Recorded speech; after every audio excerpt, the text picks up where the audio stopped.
Hi guys, आप सभी का शिव एजुकेशन यूट्यूब चैनल पर स्वागत है। आज हम सभी लोग महावीर जयंती मना रहे हैं, तो मैंने सोचा इसी उपलक्ष्य के अंदर हम महावीर स्वामी जी के बारे में कुछ बातें जानें, क्योंकि हम अपने शब्दों में महावीर स्वामी जी के कार्य बोल नहीं सकते, न एक बुक उसकी बयां कर सकती, क्योंकि हमारे उनके बारे में जितने भी शब्द हम बोलते हैं उतने ही कम हैं। कुछ जानकारी आज मैं आपके लिए लेके आ रही हूँ। आप सभी को महावीर जयंती की शुभकामनाएं। महावीर जी स्वामी के बारे में हम जानते हैं। उनका जन्म, महावीर स्वामी जी का जन्म कब हुआ था? महावीर स्वामी जी का जन्म वैशाली के कुंडा ग्राम के निकट बिहार में हुआ था। कहाँ हुआ था? वैशाली के निकट ग्राम के अंदर, बिहार के अंदर हुआ था। महावीर स्वामी जी का जन्म कब हुआ था? महावीर स्वामी का जन्म वैशाली के कुंडा ग्राम के निकट कहाँ हुआ था? बिहार में हुआ था। उनका जन्म कब हुआ था? 1540 ईस्वी या 1599। कुछ पुस्तकों में 1540 ईस्वी दी गई है या कुछ पुस्तकों में 1599 भी दिया हुआ है, इसलिए हम कौन से को गलत बोले कौन से को सही बोले। बोर्ड कभी 1540 को सही मानता है या कभी 1599। एनसीईआरटी बुक में 1540 दे रखा था, तो आपकी कन्फ्यूजन ना रहे इसलिए मैंने दोनों ही डेट मेंशन कर दी। उनके पिता का नाम सिद्धार्थ था। महावीर स्वामी जी के थे, उनके पिता का नाम क्या था? सिद्धार्थ था। और वो कौन थे? वज्जी संघ के कुंडा ग्राम के ज्ञात्रक क्षत्रिय कुल के प्रधान थे। ये ज्ञात्रक क्षत्रिय कुल के प्रधान कौन थे? जो महावीर स्वामी थे, उनके पिता सिद्धार्थ थे। ये वज्जी संघ के कुंडा ग्राम के ज्ञात्रक क्षत्रिय कुल के प्रधान थे। इनकी माता का नाम था त्रिशला। ये त्रिशला कौन थी? त्रिशला लिच्छवी शासक चेटक की बहन थी। कौन थी ये त्रिशला? इनकी माता थी, महावीर स्वामी जी की माता त्रिशला। और ये कौन थी? ये लिच्छवी शासक चेटक की बहन थी। महावीर स्वामी का बचपन का नाम क्या था? वर्धमान। इनका पहले वर्तमान महावीर ही नाम पड़ा था, उसके बाद महावीर इन्हें बोला गया। पत्नी का नाम क्या था? यशोदा। पत्नी का नाम क्या था? यशोदा। कुंडीय गोत्र के राजा सम्रवती की कन्या थी। कौन थी ये? कुंडीय गोत्र के राजा सम्रवती की कन्या थी। इनकी एक पुत्री भी थी, उस पुत्री का नाम क्या था? प्रियदर्शना। क्या नाम था पुत्री का? प्रियदर्शना। इनके दामाद का नाम था जमाली। क्या नाम था? जमाली भी मिलता है और कुछ पुस्तकों में जामाली भी मिलता है। इनकी प्रमुख उपाधियां हैं केवल्य। केवलिन का अर्थ है यानी केवल्य, सर्वोच्च ज्ञान प्राप्त व्यक्ति, यानी सर्वोच्च ज्ञान प्राप्त व्यक्ति को उसको क्या उपाधि दी गई थी? केवलिन की। और जिन यानी विजेता, निर्ग्रंथ यानी बंधन रहित, अहरंत यानी पूज्य। ये इनकी उपाधियां थी। कौन कौन सी? केवलिन, जिन की, निर्ग्रंथ की और अहरंत की। ये उनकी उपाधियां इनको मिली हुई थी, जिनका अर्थ मैंने इसमें मेंशन कर दिया है।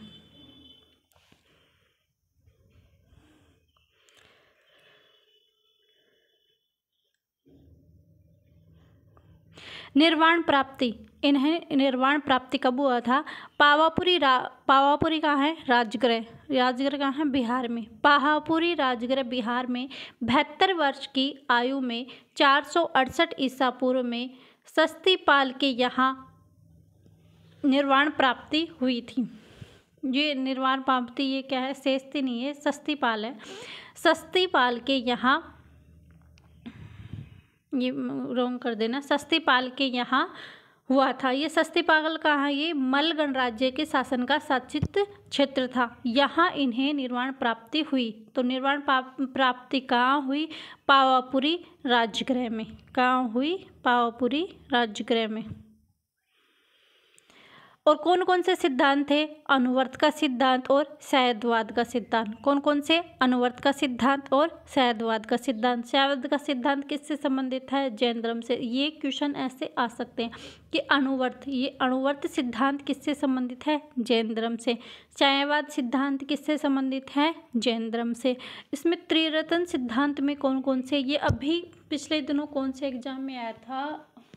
इसमें एग्जाम में क्वेश्चन आया हुआ है कि उसने 3 ऑप्शन दिए थे और एक ऑप्शन ऐसे बोला था कि कौन सा इसमें त्रिरत्न सिद्धांत नहीं है। सम्यक दर्शन, सम्यक आचरण और सम्यक ज्ञान। इसके अंदर हम ऐसे याद कर सकते हैं त्रिरत्न सिद्धांत। त्रिरत्न सिद्धांत यानी कौन से त्रिरत्न सिद्धांत होंगे? यानी दर्शन। अगर हमें दर्शन प्राप्त होंगे तो ज्ञान की प्राप्ति होगी और ज्ञान की प्राप्ति होने से हमारा आचरण भी शुद्ध होगा।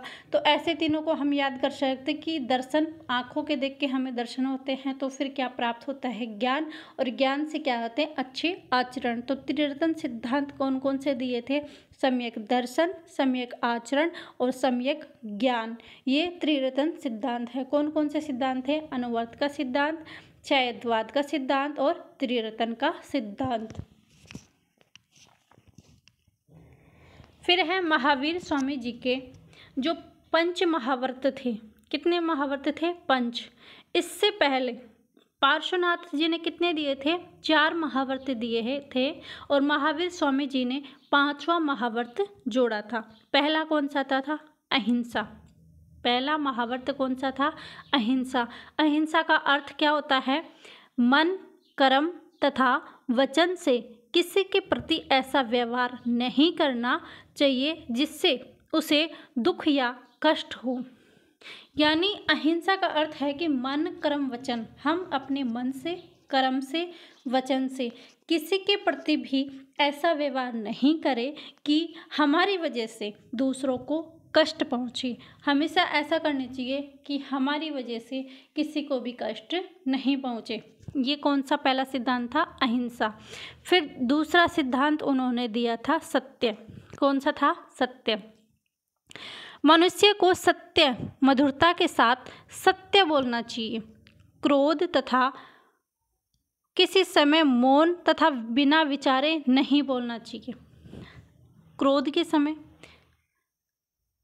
हमें मतलब कि क्रोध के समय बिना विचारे कभी भी नहीं बोलना चाहिए। अगर हमें क्रोध आ रहा है तो उसमें बोलने से अच्छा है हमें मौन ही रहना चाहिए, हमें कुछ भी नहीं बोलना चाहिए और हमेशा सत्य बोलना चाहिए। ये इनका कौन सा वर्त था? महावर्त था दूसरा। फिर तीसरा है असत्य। असत्य यानी कभी भी चोरी नहीं करना। अपरिग्रह, अपरिग्रह यानी संग्रह नहीं करना। किसी भी चीज़ों का हमें संग्रह नहीं करना चाहिए। तो इसमें कौन कौन से 4 हो गए? अहिंसा, सत्य, असत्य, अपरिग्रह, ये 4। और 5वां कौन सा था? ब्रह्मचारी। 5वां कौन सा था? ब्रह्मचारी। ब्रह्मचारी 5वां कौन सा था? ब्रह्मचारी। ब्रह्मचारी का अर्थ कौन सा था? भोग वासना से दूर रहकर संयमपूर्ण, भोग वासना से दूर रहकर संयमपूर्ण जीवन व्यतीत करना। यानी इन्होंने ये सिद्धांत उस समय दिया था, यानी कि वहाँ पर उस समय व्यक्ति लोग भोग वासनाओं में बहुत अधिक व्यतीत थे, तो उन्होंने दिया था कि ब्रह्मचारी दिया था सिद्धांत। ब्रह्मचारी में कहा था कि हमें भोग वासनाओं से दूर रहना चाहिए और संयमपूर्ण जीवन व्यतीत करना चाहिए। ये पांचवा महावीर स्वामी ने दिया था। पहले पार्श्वनाथ जी ने 4 दिए थे। अब पार्श्वनाथ जी कौन से तीर्थंकर थे? पार्श्वनाथ जी 23वें तीर्थंकर थे। और ये देखो मैंने लिख रखा है, प्रथम 4 महावर्तों का प्रतिपादक 23वें तीर्थंकर पार्श्वनाथ ने किया था। तो पार्श्वनाथ कौन से तीर्थंकर थे? 23वें। और 5वां एवं अंतिम महावर्त किसने जोड़ा था? महावीर स्वामी ने। और महावीर स्वामी कौन से तीर्थंकर थे? महावीर स्वामी 24वें तीर्थंकर थे। 23वें पार्श्वनाथ। फिर 22वां कौन था? 22वां नेमिनाथ था। और जैन धर्म का जो संस्थापक था वो कौन था? वो ऋषभदेव। ऋषभदेव यानी आदिनाथ जी। आदिनाथ जी ने जैन धर्म की स्थापना की थी। फिर है जैन ग्रंथ कल्पसूत्र के रचयिता कौन थे? कल्पसूत्र के रचयिता कौन थे? भद्रबाहु। ये मोस्ट लगा क्योंकि ये क्वेश्चन बहुत बार आ चुका है कि कल्पसूत्र के रचयिता कौन थे। इसका आंसर होगा भद्रबाहु। भद्रबाहु ने कल्पसूत्र की रचयिता की थी। फिर है जैन मूर्ति पूजा का प्राचीनतम प्रमाणिक अभिलेख कौन सा है? जिस अभिलेख में हमें पता चला कि जैन मूर्ति पूजा का जो हमें वहाँ से साक्ष्य प्राप्त हुए हैं वो किस अभिलेख से मिले हैं, उनका प्रमाण किस अभिलेख से हमें मिला था? तो इसका आंसर होगा हाथी गुफा अभिलेख से।